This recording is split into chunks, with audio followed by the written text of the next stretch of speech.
Okay, now we're back. I was having some microphone issues before. We're good now. So it's the first day back for some of my students. Some of our 6th through 8th graders are back in person for the first time today. So I wanted to come on here, waiting for now we're back. having some microphone. There we go.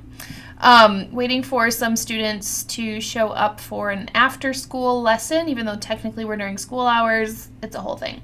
So I'm going to play an etude here. An etude is a solo that we generally just use for our practice time, and it's to help us work on our musicality. In different parts of our playing, sometimes a different etude will focus on articulations. Another one will focus on the top of our register or the bottom of our register, high notes or low notes. Sometimes an etude will focus on lyrical playing. Sometimes it'll focus more on our technical playing. This book is a bunch of etudes in the Pops orchestra style. They're a lot of fun. They're very song-like, very fun to play. So I'm going to play one called It's Only a Dream, because this whole past year has kind of felt like a dream, hasn't it? Now that we're all getting back to school, back to work, kind of, feels a little dreamy. So, there we go. Am I back? I'm back. So here we go. It's Only a Dream.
So I hope that you enjoyed that. It's always a good idea, we can't be so focused on scales and exercises all the time. We have to take time in our warm-up even, or shortly after our warm-up if you want to think of it as a separate thing, that's fine. It's so important that when we are in our practice time that we make music and that we're not so focused on the technique that we forget about that part, because it's so important. So anyways, I hope you have a great rest of your Monday, and I look forward to seeing some of my students maybe in person soon this next week or so. All right,